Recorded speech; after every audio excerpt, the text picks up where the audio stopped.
Assalamualaikum warahmatullahi wabarakatuh. Selamat pagi anak-anak semuanya. Alhamdulillah, semoga anak-anak di rumah selalu dalam keadaan sehat walafiat ya. Anak-anak, hari ini kita akan bersama-sama kembali belajar bersama mengenai materi sejarah kebudayaan Islam. Sebelum kita mulai pelajaran kita hari ini, ayo kita bersama-sama membaca Bismillahirrahmanirrahim. Nah, anak-anak sekalian, hari ini kita akan belajar tentang sejarah Islam dengan judul Hijrah Nabi Muhammad SAW ke kota Taif.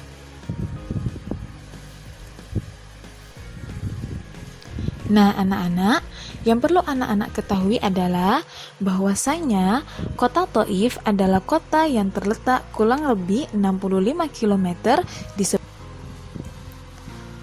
Kota Taif memiliki tanah yang subur dan juga udara yang sejuk.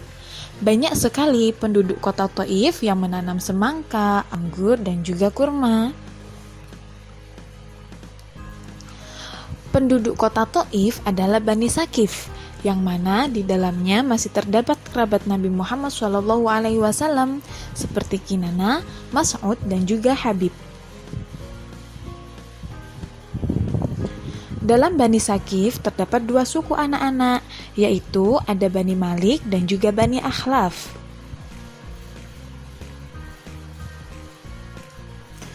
Kota Taif diterangkan dalam Al-Quran surat Az-Zukhruf ayat 31 yang bunyinya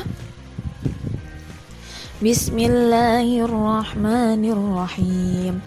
وَقَالُوا لَوْلَا نُزِّلَ هَذَا الْقُرْآنُ عَلَى رَجُلٍ مِّنَ الْقَرْيَتَيْنِ عَظِيمٍ.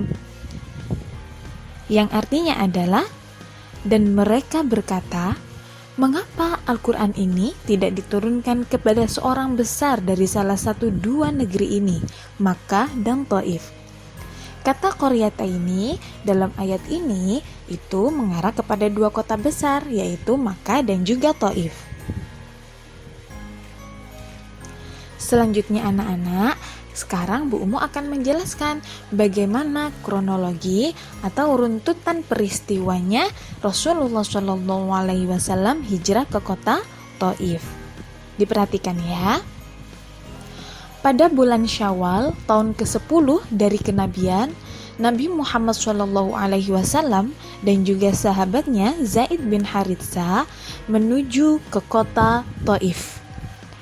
Rasulullah SAW menuju ke tempat para pemuka Bani Sakif, yang mana Rasulullah di sana mengutarakan tujuannya untuk mengajak mereka semuanya supaya beriman kepada Allah Subhanahu wa Ta'ala.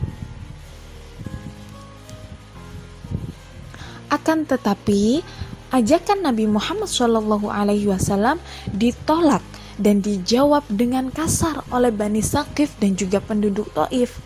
Mengapa bisa demikian? Lantaran mereka telah dihasut oleh Abu Jahal untuk tidak mempercayai Rasulullah SAW. Tidak hanya itu saja anak-anak, bahkan ketika mereka sudah menolak Nabi Muhammad SAW, Bani Sakif ini melakukan hal yang sangat kejam kepada Nabi dan juga Zaid bin Haritsah ketika itu. Coba anak-anak perhatikan gambar di sini.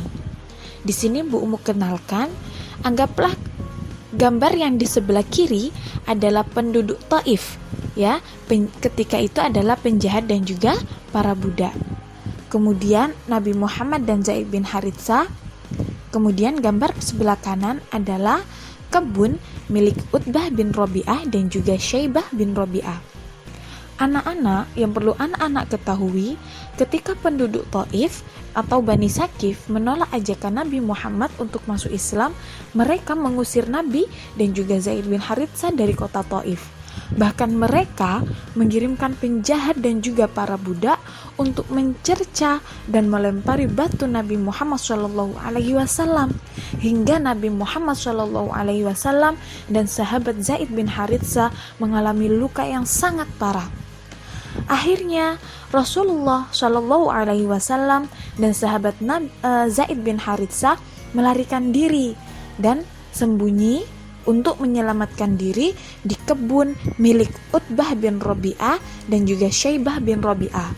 Ketika Nabi dan juga sahabat Zaid bin Haritsah sampai di kebun milik Utbah dan Syaibah bin Rabi'ah, penduduk Taif sudah tidak lagi mengejar mereka. Uniknya anak-anak, ketika Nabi Muhammad sampai di kebun milik Utbah dan juga Syaibah bin Rabi'ah, Nabi Muhammad ini berdoa kepada Allah, yang mana doanya didengar oleh dua saudara ini. Karena merasa iba, akhirnya Utbah dan Syaibah bin Rabi'ah mengirim pelayannya untuk memberikan anggur kepada Nabi. Dan ketika itu, dengan mukjizat Allah, pelayan dari kedua saudara ini menyatakan diri masuk Islam. Setelah ditolak oleh penduduk Taif, Rasulullah Shallallahu Alaihi Wasallam memutuskan untuk kembali ke Makkah.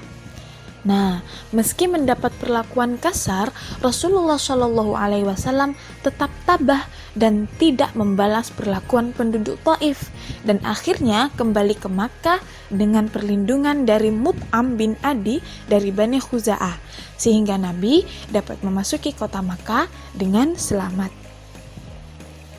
Nah, demikian anak-anak cerita singkat tentang hijrahnya Nabi Muhammad SAW ke kota Taif. Tugas anak-anak adalah kerjakan tugas di LKS halaman 8 nomor 1 sampai 5. Tugas yang sudah dikerjakan difoto dan dikirimkan ke WA Bu Umu. Jangan lupa sertakan nama, kelas, dan juga nomor absen. Demikian yang dapat kita pelajari hari ini anak-anak. Semoga bermanfaat. Semangat belajar semuanya. Syukron. Wassalamualaikum warahmatullahi wabarakatuh.